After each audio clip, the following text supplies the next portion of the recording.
Hello students, welcome back to Sociology classes BA Part 1. Today our topic is primary and secondary groups, प्राथमिक तथा द्वितीयक समूह. Okay, so without wasting much time, we should start this video on this topic. Okay.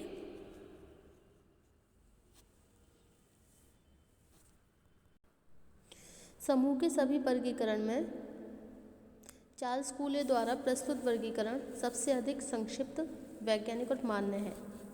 American समाजशास्त्री Charles Cooley ने सन 1909 में अपनी पुस्तक social organisation में सर्वप्रथम प्राथमिक समूह शब्द का प्रयोग किया. बाद में ऐसे समूह में विभिन्न विशेषताएं प्रदर्शित करने वाले समूहों को द्वितीयक समूह कहा जाने लगा. यह वर्गीकरण समूह के आकार, साइज, इम्पोर्टेंस, महत्व और सदस्यों में पाए जाने वाले संबंधों की प्रकृति के आधार पर प्रस्तुत किया गया.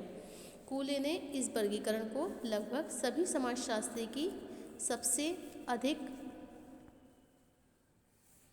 वैज्ञानिक मानते हैं. तो कूले इस वर्गीकरण को लगभग सभी समाजशास्त्री सबसे अधिक वैज्ञानिक मानते हैं, क्योंकि इसका अर्थ ये नहीं है कि ये वर्गीकरण सबसे अधिक मौलिक है. कूले से पहले भी कुछ समाजशास्त्रियों ने लगभग इन्हीं विशेषताओं को प्रदर्शित करने वाले समूहों का दूसरे नाम से उल्लेख किया गया था. उदाहरण के लिए प्राथमिक और द्वितीयक समूहों के समान विशेषताएं प्रदर्शित करने वाले समूहों को जर्मन समाजशास्त्री एफ टॉनिस ने बहुत पहले ही जेमेनशेफ्ट और जेसलशेफ्ट नाम से संबोधित किया. प्रस्तुत विवेचन में हम प्राथमिक और द्वितीयक समूहों की विशेषताओं को स्पष्ट करते हुए दोनों के अंतर की विवेचना करेंगे. Okay.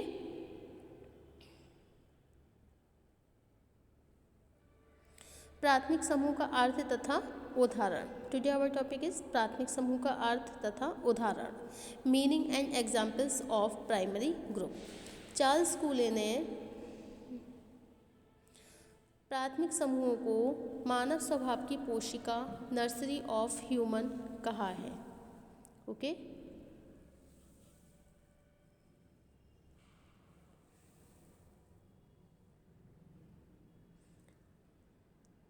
Nursery of human nature कहा है.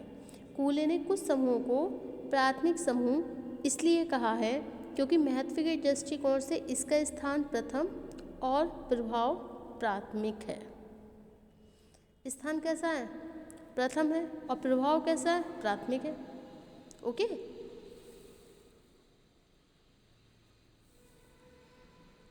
कूले के शब्दों में ही प्राथमिक समूह के अर्थ और प्रकृति को निम्नांकित रूप से समझा जा सकता है. ओके. प्राथमिक समूहों से अभिप्राय. जिनकी प्रमुख विशेषता आमने सामने के घनिष्ठ संबंध और सहयोग की भावना है. तो प्राथमिक समूह से अभिप्राय क्या होता है? जिसमें क्या होता है, कुछ विशेषताएं होती हैं, वो आमने सामने के जो घनिष्ठ संबंध होते हैं और सहयोग की भावना होती है.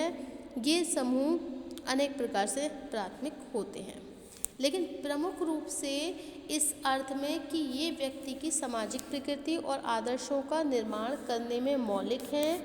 मनोवैज्ञानिक रूप से इन घनिष्ठ संबंधों के फलस्वरूप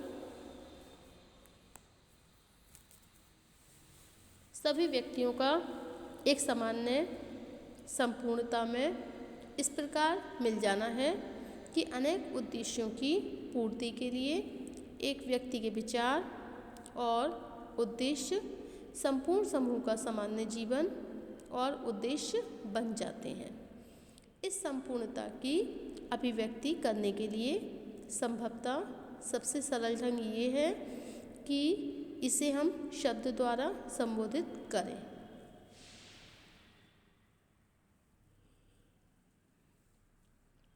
इस संपूर्णता में इस प्रकार की सहानुभूति और पारस्परिक एकरूपता की भावना पाई जाती है, जिसके लिए हम एक स्वाभाविक अभिव्यक्ति है.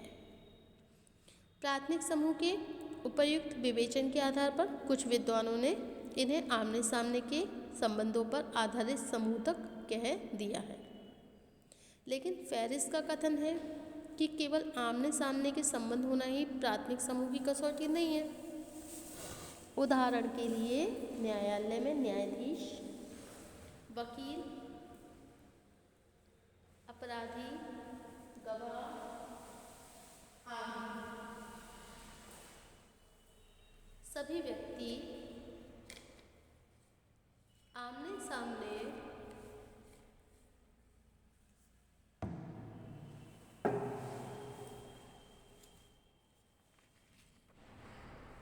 के संबंधों द्वारा अंतर्क्रिया करते हैं। लेकिन एक न्यायालय को अथवा ऐसे व्यक्तियों के समूह को हम प्राथमिक समूह नहीं कह सकते हैं। दूसरी ओर रक्त अथवा नातेदारी, किंगशिप से संबंधित व्यक्ति एक दूसरे से चाहे कितनी भी दूरी क्यों ना हो, लेकिन उनके बीच पारस्परिक एकता, म्यूचुअल आइडेंटिफिकेशन की स्थिति बनी रहती है और हम की अभिव्यक्ति का इनके जीवन में सबसे अधिक महत्व होता है। इस दृष्टिकोण से ये कह सकते हैं कि जब कभी भी कुछ व्यक्ति धनिष्ठता अथवा हम की भावना से बनकर अंतर्क्रिया करते हैं, तब समूह के हित के सामने निजी स्वार्थों का बलिदान करने के लिए तैयार रहते हैं। तब ऐसे समूह को हम प्राथमिक समूह कहते हैं। Okay,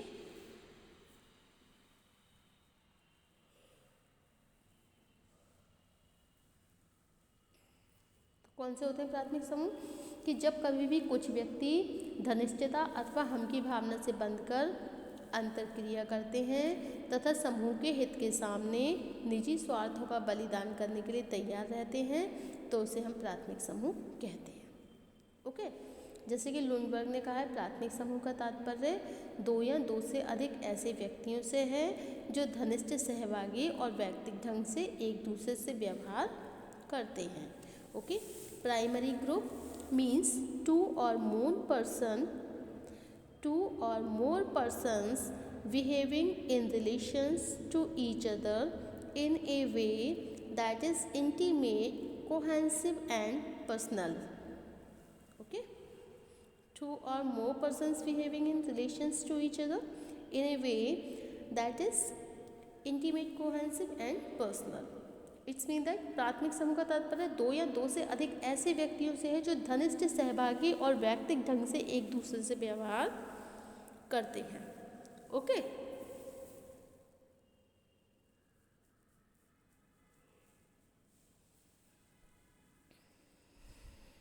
now the characteristics of primary groups, प्राथमिक समूहों की विशेषताएं। ओके, उपर्युक्त विवेचन से प्राथमिक समूह की कुछ बाह्य और आंतरिक विशेषताओं का आभास मिलता है। कुछ विद्वानों ने इन विशेषताओं को संरचनात्मक और मानसिक विशेषताएं भी कहा है। प्रस्तुत विवेचन में हम इन्हीं विशेषताओं के आधार पर प्राथमिक समूह की प्रकृति को भी स्पष्ट करेंगे। नंबर 1 है आपका प्राथमिक समूह की भौतिक विशेषताएं। इसमें क्या है? शारीरिक समीपता। नंबर 1 विशेषता है शारीरिक समीपता, फिजिकल प्रॉक्सिमिटी। शारीरिक समीपता सदैव ही घनिष्ठ संबंधों को विकसित करती है। एक साथ रहने, खान पान रखने, व्यवहार करने, कार्य करने और यहाँ तक कि एक साथ रहकर वाद विवाद करने में भी एक विशेष प्रकार की अपनेपन की भावना का भी विकास होता है।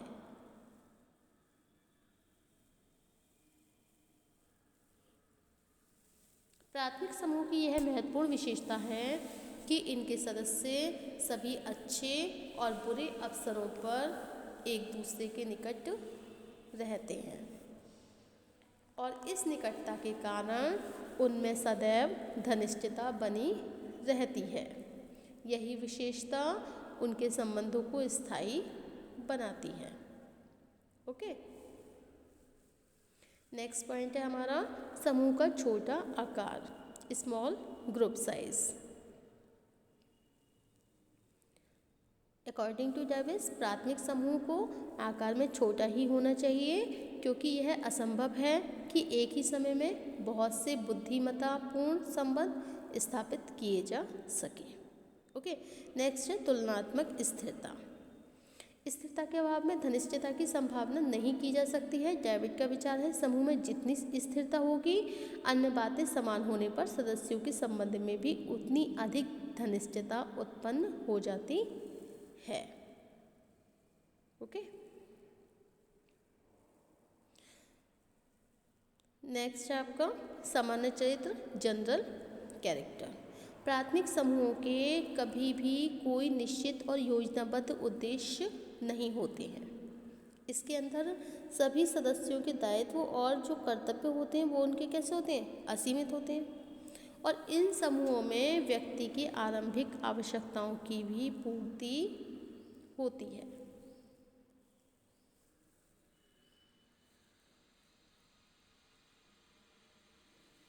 और इसलिए ऐसे समूहों में प्रत्येक व्यक्ति प्रत्येक कार्य को करना अपना दायित्व मानता है। ओके, ऐसा केवल इसलिए है कि प्राथमिक समूहों का जन्म स्वतः ही होता है। वे विकास की लंबी प्रक्रिया के द्वारा परिपक्वता प्राप्त करते हैं और सामूहिक कल्याण को अपना अंतिम लक्ष्य मानते हैं। ओके,